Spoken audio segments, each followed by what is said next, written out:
Hi everyone. For this video, I wanted to respond to something that I didn't have a chance to before in regard to Gen X Gamer's video, Potion Sword Run features racist Persephone Vanderwaard obsessed with Karl Jobst.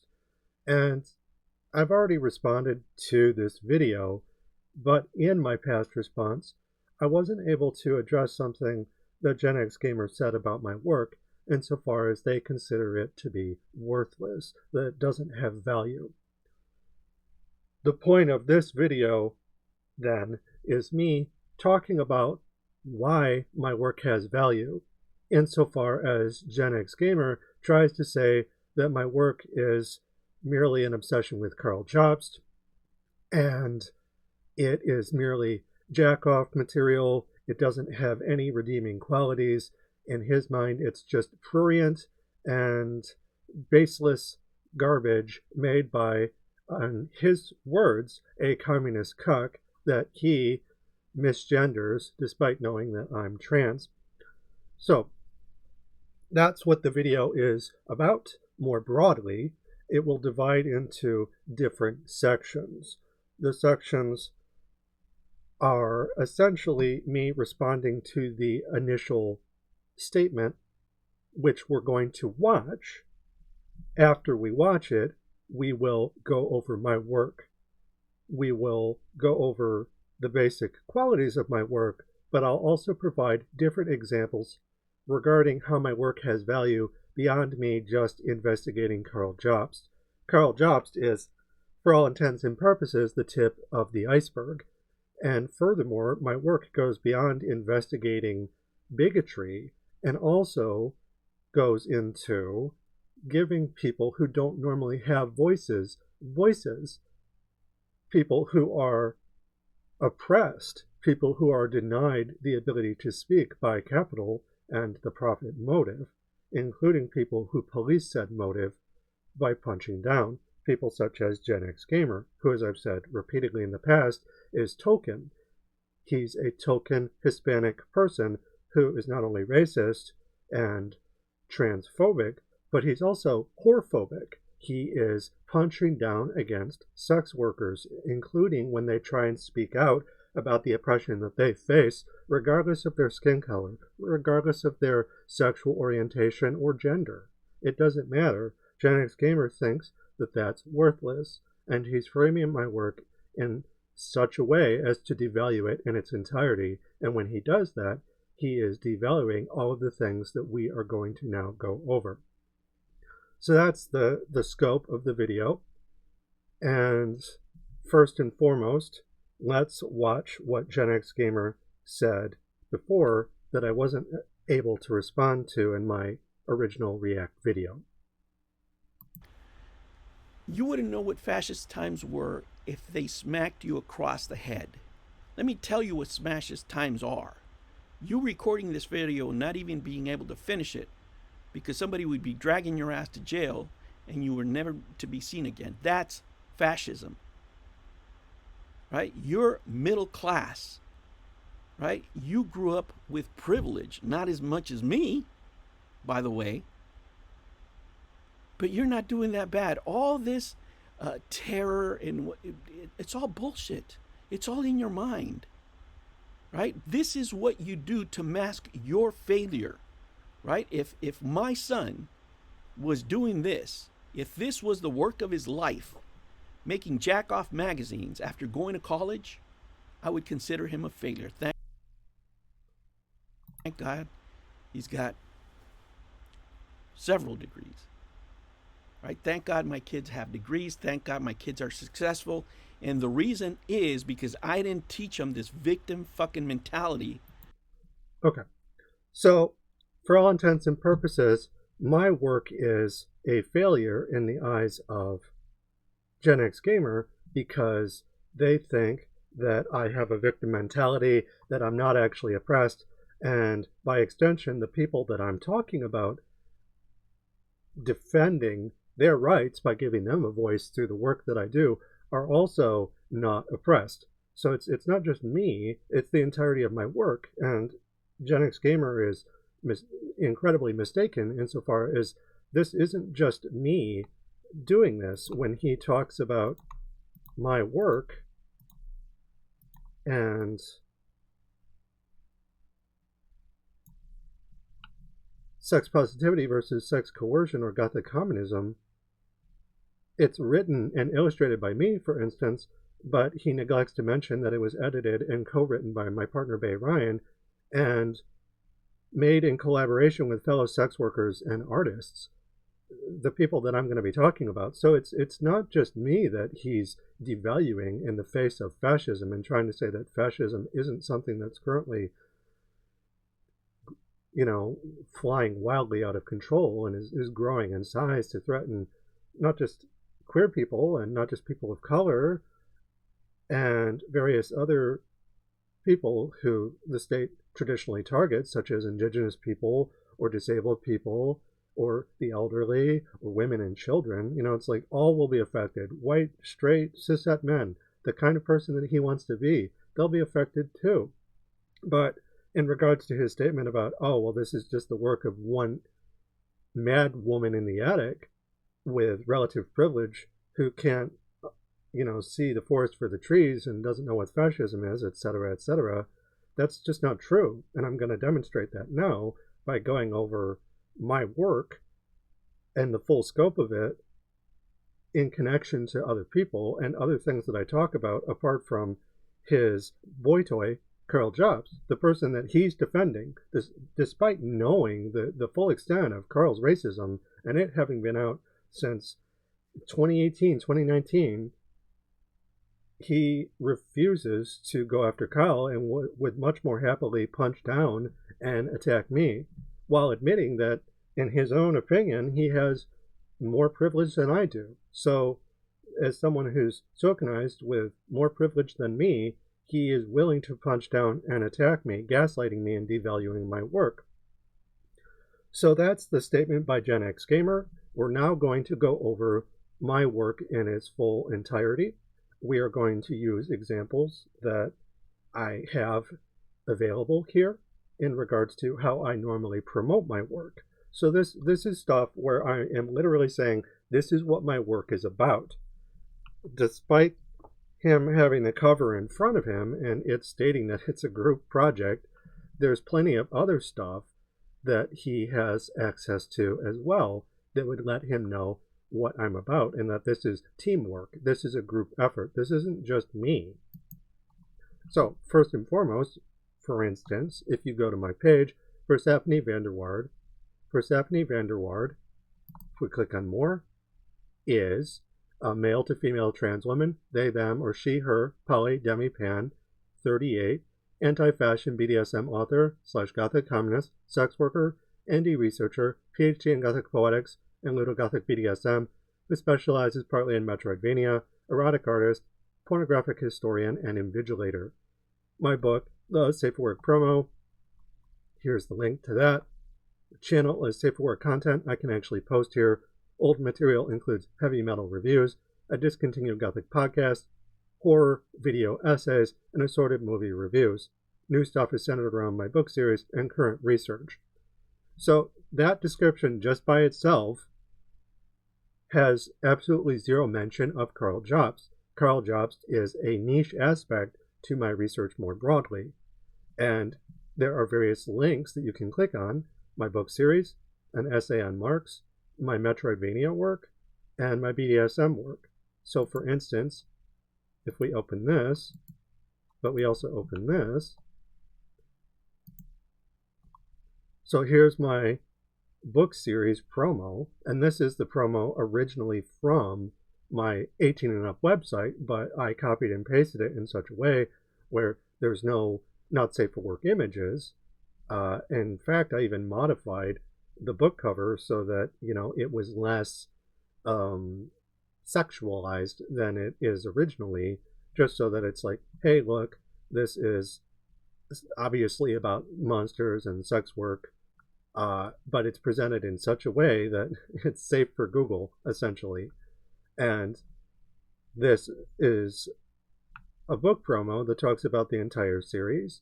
This is something that I'm not sure if I've gone over entirely before, but if, This is a copy of my website's one-page promo, i.e. for my 2023 book series, Sex Positivity versus Sex Coercion or Gothic Communism. It's essentially a copy and paste of the original and contains the same basic information. And if we scroll down, here's the cover. Here's me explaining how Blogger and Google censors anything with nudity.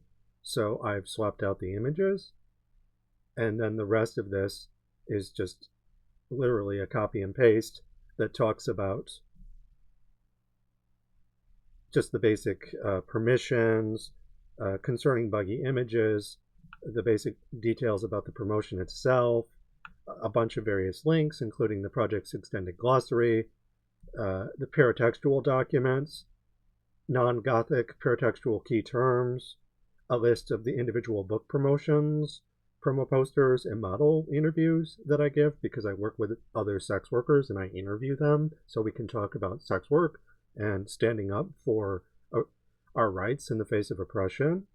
There are various links where you can go and learn about me, my specialization in Metroidvania, BDSM, Tolkien and Amazon scholarship, my gender identity and politics, a personal portfolio when working solo and with other sex workers. I even link back to my old blog, and I give a bunch of links that you can check out. I cite my YouTube channel. So there's a lot of different things that are all kind of connected here. It all goes into the same witch's cauldron. And then from here, I link to the individual book volumes, Volume 3, Volume 2, the demon module, the undead module, the poetry module. Excuse me. My manifesto and my PhD or my thesis volume. So I have all of that.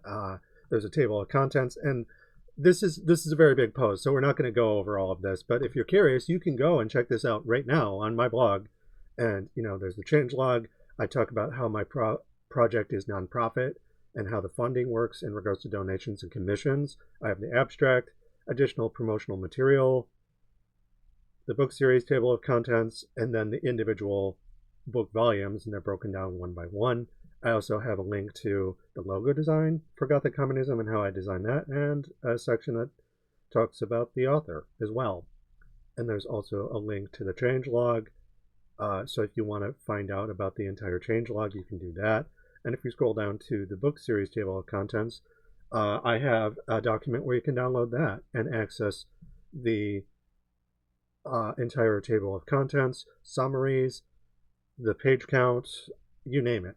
And so there's a shitload of stuff here, most of which has very little to do with Karl Jobst. It surrounds the same basic stuff like sex, video games, heavy metal, monsters, guns, all the same kind of stuff that Karl Jobst would play with. It's Metroidvania, Amazons, aliens, first-person shooters, except I'm talking about it from a different angle first and foremost. Like, the main purpose of this originally as a series was to investigate TERFs, or trans-exclusionary radical feminists, but it also extended into other bigoted groups, which include Karl. But again, he's more of a niche category in my larger body of work.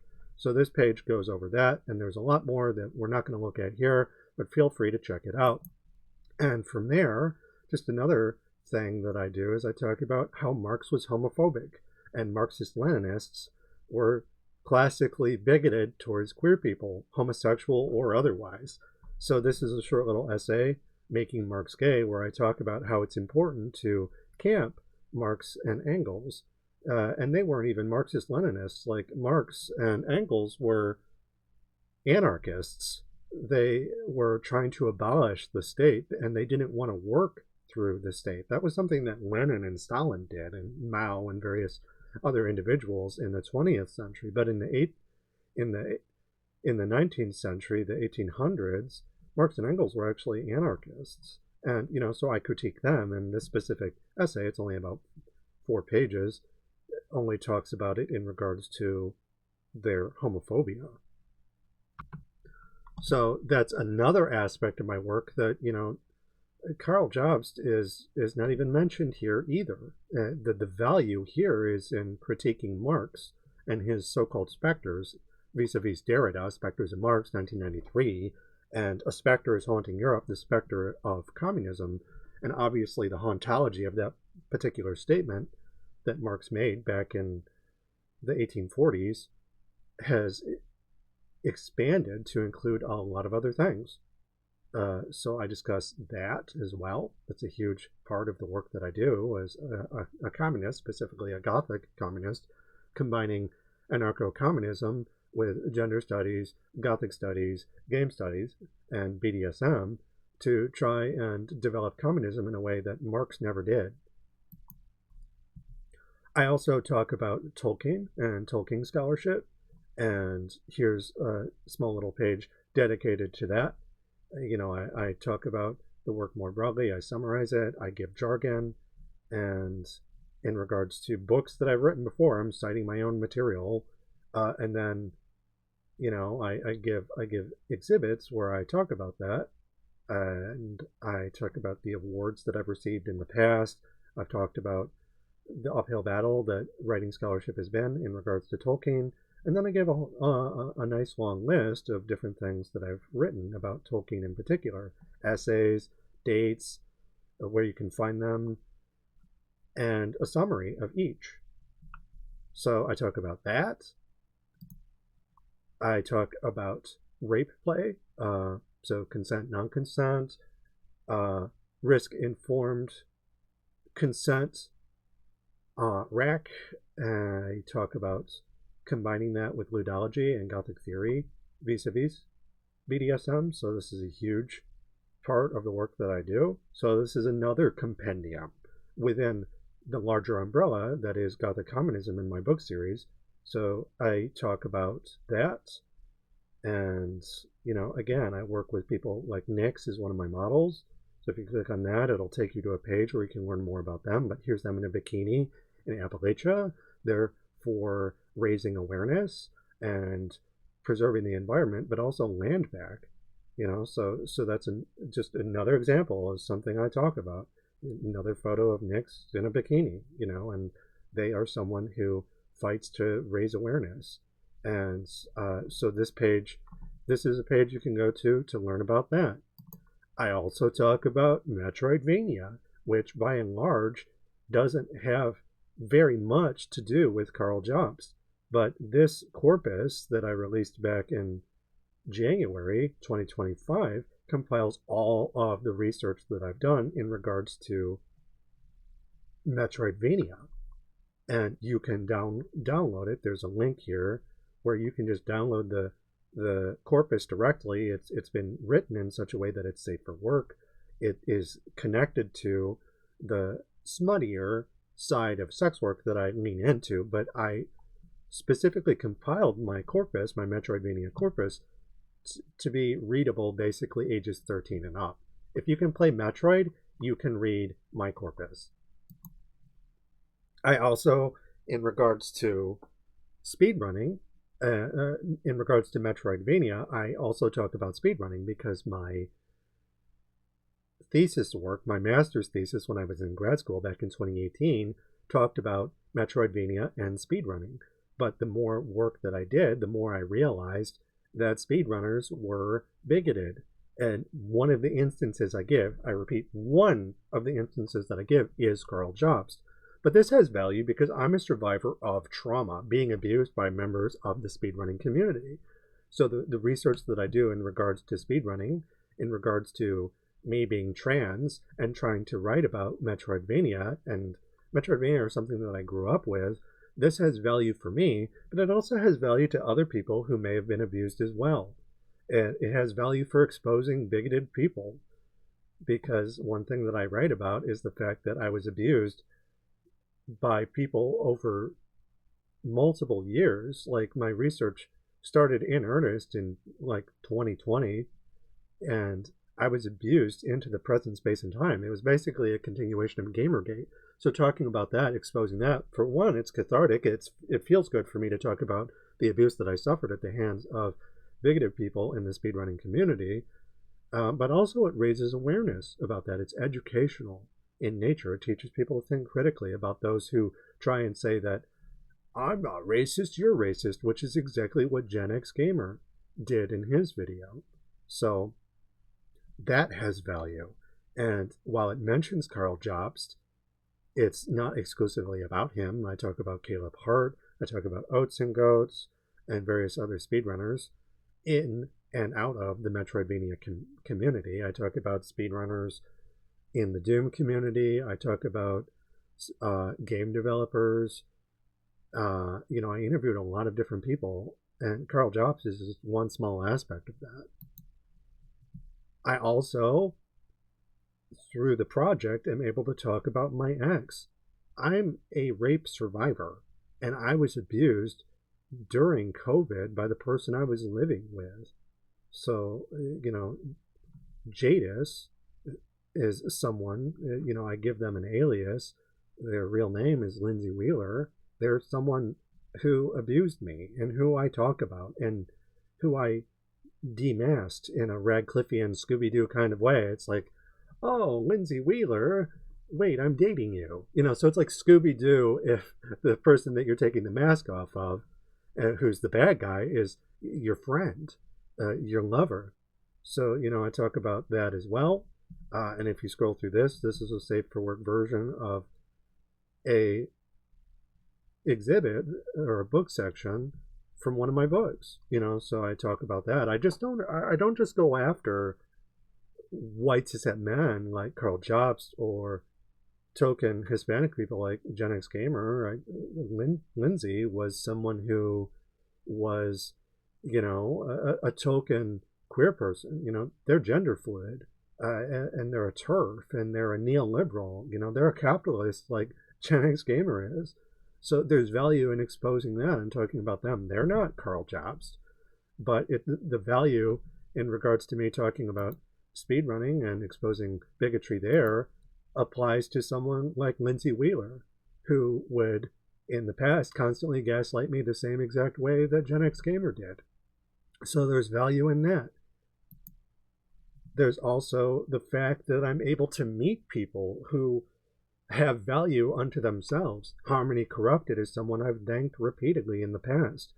And in August 2025, I thank Harmony not for the first time when talking about me releasing my 6th and final book, Volume 3. And, here's a relatively safe for work image. It's a safe for Google image and of Harmony posing for me in my book series. And I talk about them and explain how we met, the work that we did together, what it means in regards to this book volume in this larger series, and so on and so forth. This has value because Harmony is a person who gives value to the world through the work that they do, and not just their nudity as an educational device or as an erotic device. They are a sex worker, but them being able to talk about that and have a voice. I'm also able to talk about people who have died facing fascism. Aaron Bushnell is one example, and there are other people that I talk about as well.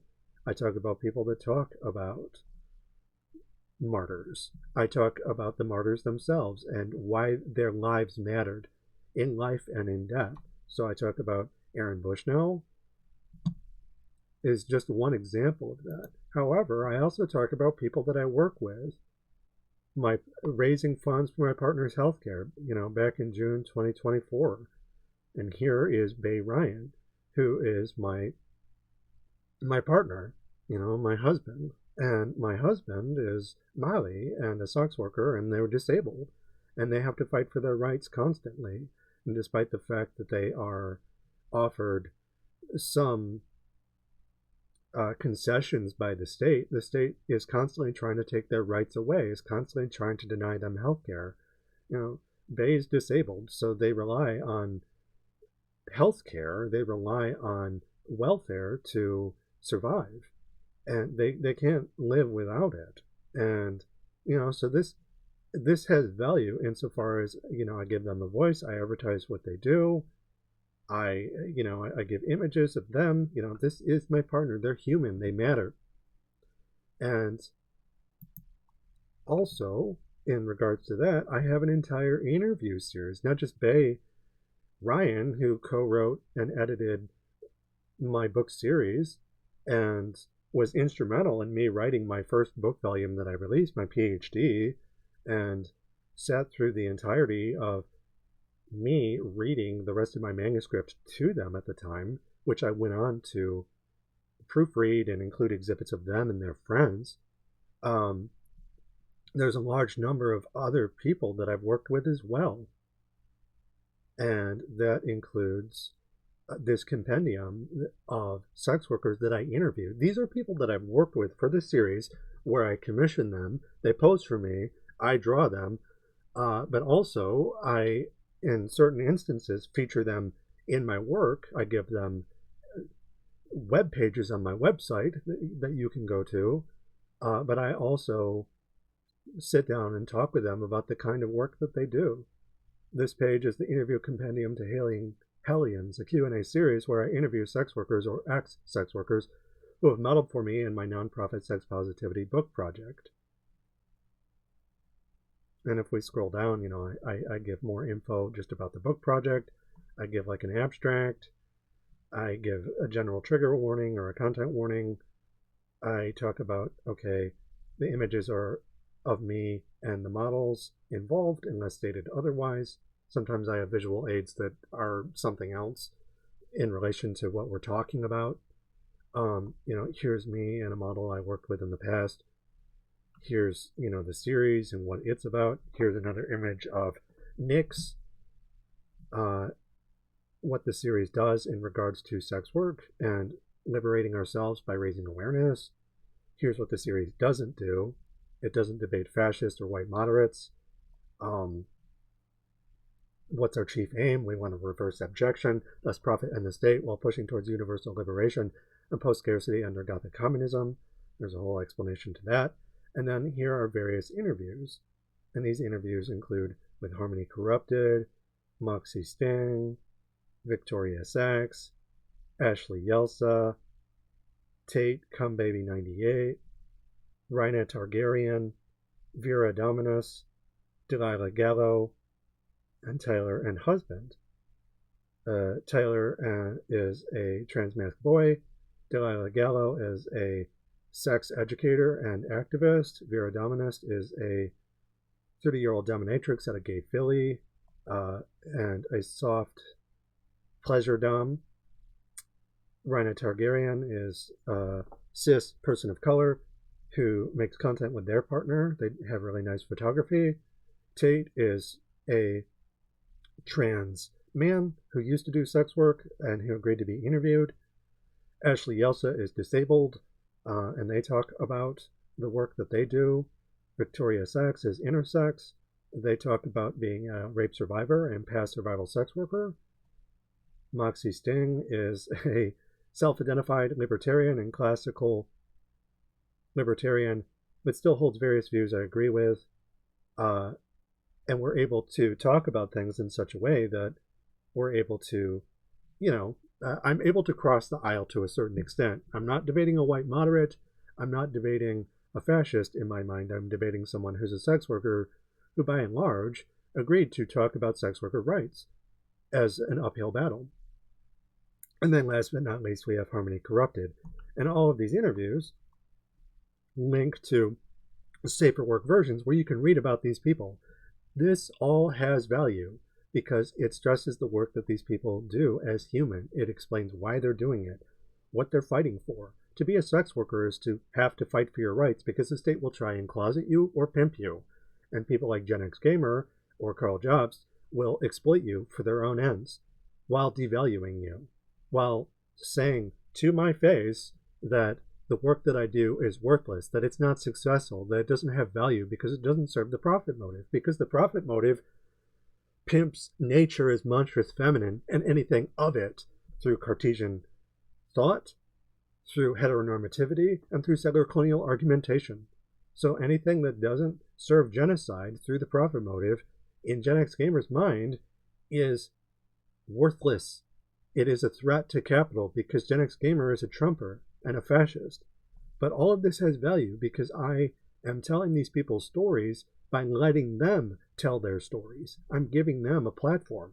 And that just doesn't include these interviews. It includes the book series that we all worked on together, which brings me to my final point. Here we have the acknowledgements section of my book series. It's included on my web pages. It's included in the individual book volumes that you can download. You can go on my website and read this. You can see all of the people involved. And I wanted to explain, like, just as all of the other things that I talk about have value, this has value too.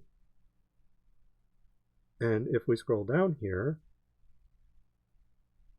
I summarize that, it's not just like a central figure, e.g., the British Romantic John Keats, for British Romantic poetry who has value, any more than I'm the only person who has value in my book series, because it isn't just my book series, it's a team effort.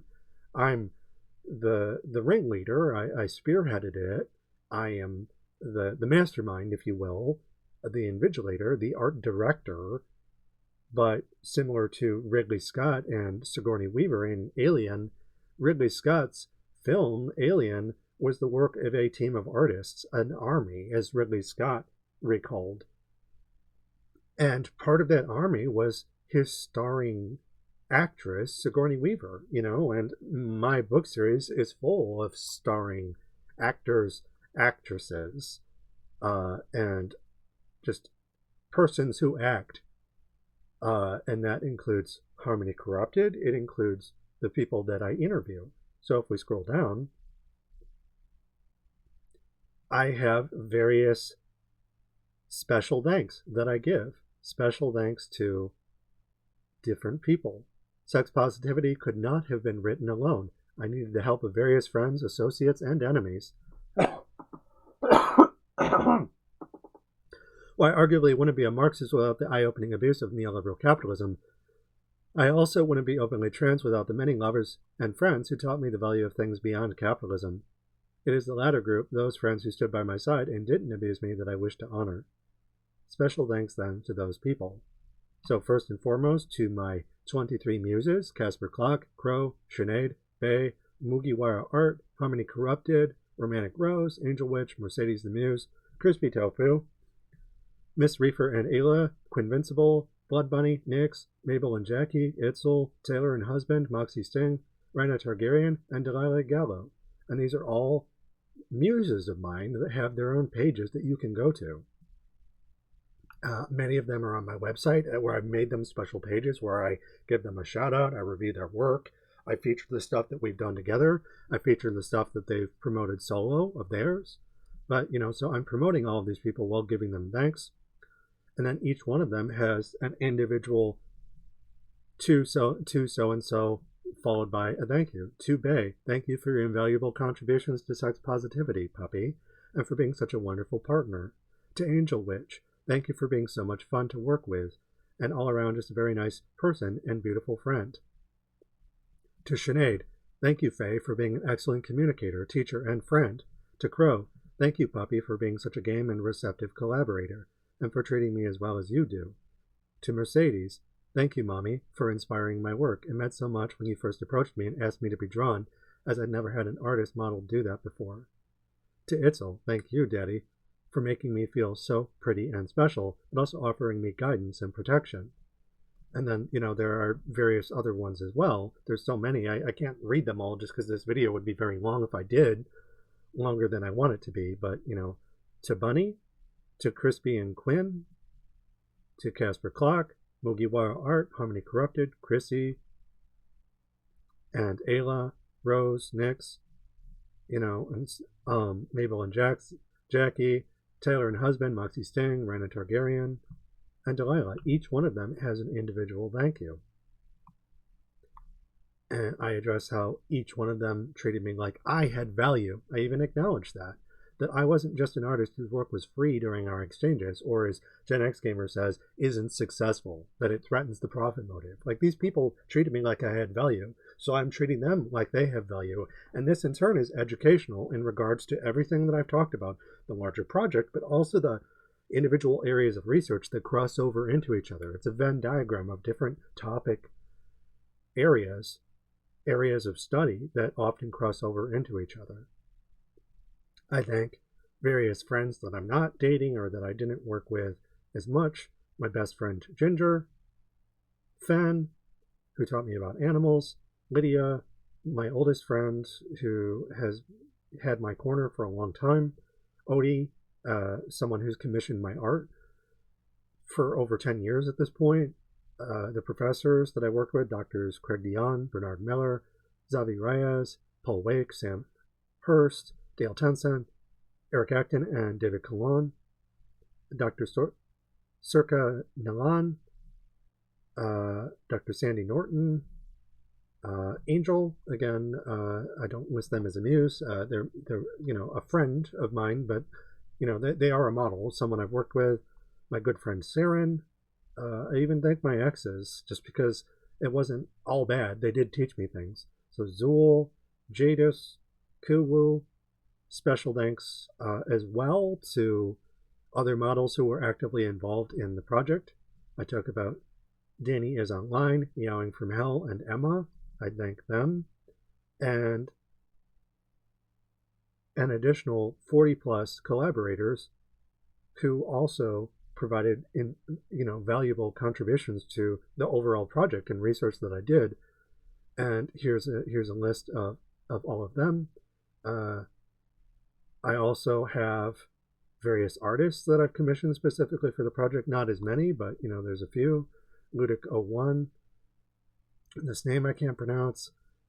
Autumn Anarchy, Marlon Trelli, Jim32, and Dakota.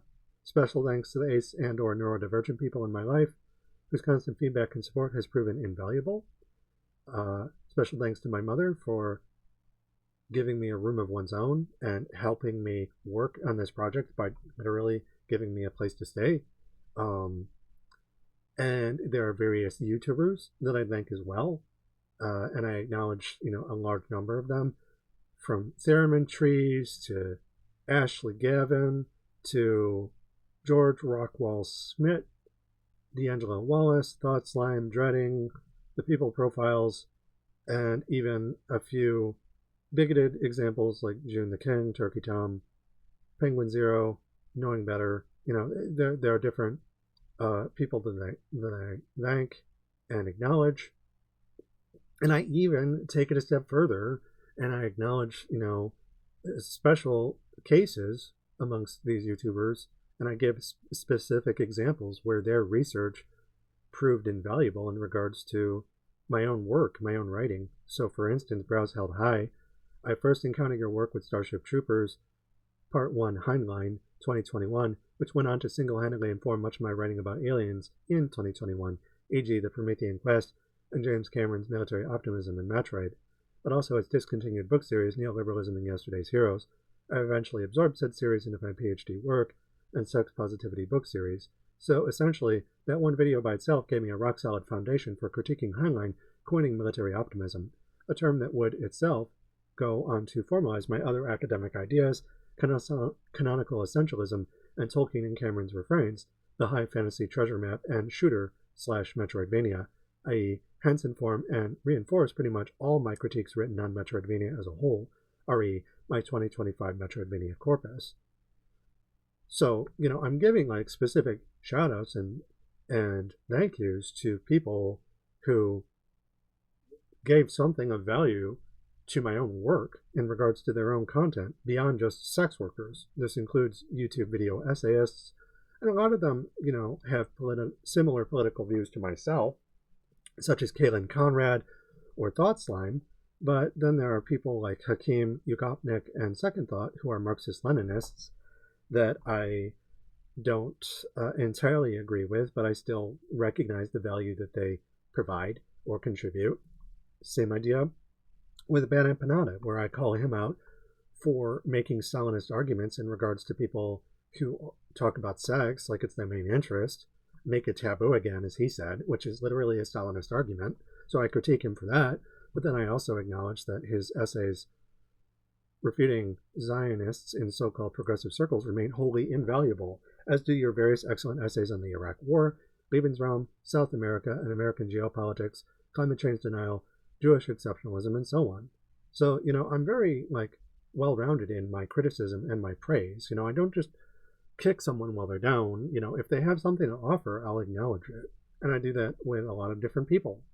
And if we scroll down, it takes a while, but eventually, thank you, Karl Jobst, for your good detective work, not your racism or pickup artistry. Bismuth, Summoning Salt, and other members of the YouTube speedrunning documentarian community for making such well-researched content. I'm critiquing speedrunners while at the same time thanking them for the things that they provide. I also thank Jeremy Parrish and Scott Sharkey for their research into Metroidvania. Even if I've critiqued them in the past, I give a shout out to Jeremy Parrish's own books on Metroid. I also thank the various creators, actors, speedrunners, and streamers I've interviewed over the years for different interview series that I've given on vintage to retro FPS games, Metroidvania, speedrunners for Doom Eternal, Metallica remixers on YouTube, and my 2025 Metroidvania corpus, which includes all of these things. I also give a shout out to filmmakers that I've interviewed in the past, including Kaylee and Sam Spear, and their 2019 short film, Alien Ore. My first interview series, this project centers around the Spear sisters' alien short film, Alien Ore. Originally, I loved Ore so much I did my own extensive analysis of it. Kaylee and Sam Spear enjoyed that so much, they agreed to be interviewed. It includes numerous interviews from the cast and crew, all of whom are total rock stars, Michaela J., the star, and her co-stars Tara Pratt, Stephen Stiller, Ambrose Gardner, Dallas Harvey of Vancouver FX, and Rose Heistrader and Jerry Plant, the composers of Leonte Music Group, who did the music for the film. So again, I'm thanking them as well. And I thank Bob Ross, Frank Rosetta, Polish name Paczynski that I can't pronounce entirely, Stephen Gemmell and Ridley Scott, and various associate artists like Mobius, Geiger, and Cobb, etc., for having a profound and lasting influence on my artwork, imagination, and life, but also my writing. And there's a gazillion other artists that I thank as well. There's hundreds upon hundreds of people that I reference and share based on publicly available material that I also thank. And I recognize the value that they have, but also the things that merit criticism. And these are not mutually exclusive. I can enjoy Frazetta, but also say that he's a sexist, racist man, because he absolutely was. He was a teenager in the 1940s who, did illustrations based off Weird magazine, for Conan the Barbarian and similar stories, So this is the kind of stuff that, if we go back to Gen X Gamer and his statement about how my work doesn't have any value and he doesn't consider it successful, what he's really saying is it's something that goes against the profit motive. It's something that racist, sexist, and transphobic people like himself will defend capital and the profit motive from. So my work has value despite him saying that it doesn't. He just reduces it to jack-off material that I wrote by myself. But as I've just shown you, it is obviously a much larger project. This is a 6-book project that, just in terms of me writing and releasing those books, has been in the running since 2022, July 22nd, 2022, until yesterday when I published the final book. And all of the books are online, but those books include, pushing 80 different models, over 20 of which are muses, filmmakers, critics, video essayists, models, and obviously sex workers, fellow artists, people of different political persuasions, sexual orientations, gender identities, a lot of whom are gender nonconforming, but I do work with some cishet people. And for instance, if we go to Hailing Hellions here, just one example of that, and an interview that I enjoyed giving very much. If we click on this, This is Hailing Hellion interview with Delilah Gallo. This interview guest is Delilah Gallo, and I introduce them, or I say, hi, this is the work that I do. My name is Persephone Vanderwaard. I'm a trans woman, erotic artist, sex worker, writer, author, and researcher who specializes in cross-media studies. I have my independent PhD in Gothic poetics and Little Gothic BDSM, focusing partially on Metroidvania. Delilah, could you introduce yourself and share a little about yourself with our audience? And Delilah says, I'm Delilah.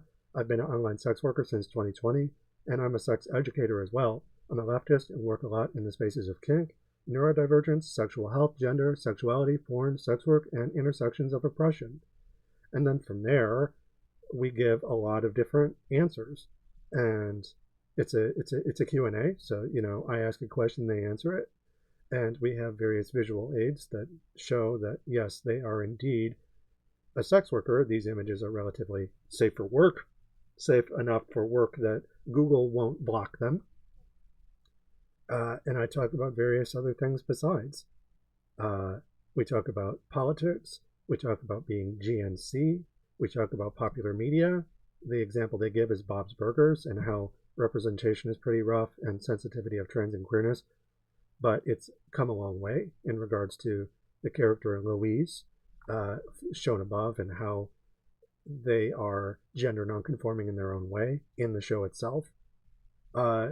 We talk about different artists that I've worked with, such as Roxy Rusalka and Sinead Rhiannon. And I list where in the book series where they appear. I give the exhibit numbers. We talk about liberation and what we focus on, what our preferences are insofar as liberation through BDSM goes. Can you teach liberation through BDSM as didactic, as like a performative act that is like an extracurricular form of de facto education? We have calculated risk. What does that mean? How is it therapeutic? And we talk about various things that we grew up with, like the animorphs and different kinds of monsters, and how that has value, like the Animorphs versus Harry Potter, and how the Animorphs is gender nonconforming, it's sex positive, it pushes towards liberation, whereas Harry Potter does not. Harry Potter is neoliberal propaganda. We talk about what it means to work with the sex workers, to be friends with them, to sleep with them, to have different working or romantic or platonic relations with them, and sometimes those overlap, sometimes they don't. We talk about what advice we would give more privileged groups and why it's important to listen to those with more oppression in a larger struggle for liberation. We also talk about how you can do sex work, what advice Delilah would give people, e.g. pick a name, decide whether or not you want to show your face, edit out tattoos. You have to be willing to do this work with the assumption that at some point someone you know may see it, and that if you are willing to take that on, and to what degree you want to be anonymous. So there's all kinds of different things that they say. They say, don't do a hego. So I respond to that, and I'm like, okay, well, I actually have a book section about a hego and moe and incest and various things like that. So I have a footnote where I talk about that. We talk about the value in relationships with the people that we are engaged with romantically. We talk about, okay, what are some good examples of voyeurism and exhibitionism as educational, but also entertaining? And they give an example called Make Love, Not Porn, where people can submit their own sex tapes to be watched publicly. So there's the webpage there. And just, all kinds of different things, And at the very end, Delilah says, when I ask them, is there anything else you'd like to say or add before we conclude? Delilah says, land back, free Palestine, Sudan, Congo, Syria, Ethiopia, Cuba, Korea, Vietnam, Hawaii, Puerto Rico, Turtle Island, Lebanon, and all occupied, oppressed, embargoed land. Give to mutual aid. Learn about the indigenous nation whose land you are on. Meet with kindness, but don't shy away from conflict. Always ask yourself who is being left out and why. it is almost always going to be disabled people, indigenous people, trans people, children. Start a garden, make some art, stay curious, don't obey rules that don't make sense, be loud about injustice, abolish ICE, abolish the police, abolish the government, all power to the people, and wear a mask and test for COVID. And yeah, so this is the kind of work that I do. I'm not just like a gooner. And even if I was just a gooner and I was someone who had a healthy sexual appetite and I supported people feeding into those appetites in a healthy way, there's absolutely nothing wrong with that. You know, don't slut shame. And that includes people who, regardless of their sex or their gender or what they do, you know, but Gen X Gamer is not just racist and sexist and transphobic, but they're also whorephobic and think that my work and all the things that we've talked about doesn't have value. And I hope that if you, the viewer, walking away from this video can see that they're incredibly mistaken, that my work has value, and furthermore, that it goes above and beyond just JO material. That's a part of it, but by and large, my work is for purposes of education, of critique, of satire. It is meant to use sexuality as a form of public nudism, which has a strong asexual component. There are sex workers that do sex work and don't feel very sexual about the work that they do, even if their audience does. You know, we are people that exist on a gradient, a social sexual gradient of sexuality and asexuality. I talk about that as well, and all of that has value, regardless if a bigoted token person like Gen X Gamer who defends Nazis like Karl Jobst thinks otherwise. So yeah, that's the video. If you like it and you have thoughts and feelings that you'd like to impart, I read the comments in my comment section and respond to them. And chances are, if you leave a comment, I'll at least respond to it or acknowledge it. Obviously, I'm not going to condone racism and things like that. And if you're promoting the harm of the people that I work with or myself, and you're being a Nazi who's defending, e.g., the Nazi salute, then I'm going to not condone that or let you have a voice. I don't debate Nazis. I don't debate white moderates. However, if you are someone who has, you know, constructive criticism, or you have a nice thing that you would like to say, I do respond to stuff like that, and that can lead to future videos. And especially now, since my book series is finished, it's out, it's online, I'm going to have more time to make content on YouTube. So if you leave something, I might respond to it. I might do a video on it. You can leave suggestions of things for me to talk about. You'd be like, hey, have you seen Sinners? And to answer that hypothetical question, no, I haven't seen Sinners yet, but I would like to watch that and maybe give a review of it. I used to give film reviews all the time. I used to review video games. So when Silksong finally comes out, I can review that too. You know, my work isn't done. It's just this book series by and large is finished. I don't have plans for a 7th book, but you never know. There's still a lot of time in the future to do stuff like this. And I'm going to keep doing it because people like me and the friends that I work with, we have to speak out in order to survive. If we keep quiet, like Gen X Gamer wants us to be, because they think that it's all in our heads, they and their friends, Nazis, will take away our rights. They will conduct a genocide against us, which for all intents and purposes makes it so that we can't exist. Either we'll be in the closet, and we'll be without homes, or we'll be dead. That's the consequence of taking away someone's right to exist, to take away their home, to take away their health care, to kill them. You know, if you defend Karl Jobst, in the end, that's ultimately what you're defending. Fascism, which is for taking away our rights, the rights of any oppressed group, but also trying to get them to fight amongst themselves, which Gen X Gamer is demonstrating by saying that my work has no value. So we have to talk about this, and that's what my channel is largely going to be dedicated to in the future. For the foreseeable future, I'm going to be talking about this. I need something to talk about. I need to keep doing this. It matters to me. It matters to me, but also my friends. I want to keep them safe. I want to keep myself safe. And I want to try and educate people about racism and other bigotries. Punching down against whores is unto itself often racist, because racism and whorephobia go hand in hand, as do various other bigotries like sexism and Orientalism and just anything you could think, any kind of bigotry you could think of. It's going to be xenophobic. It's going to push towards genocide. It's going to marginalize various people. It's going to divide and conquer. So this is the kind of stuff that I'm going to be critiquing in the future. In any event, thanks for watching, and until next time, stay tuned for my next video.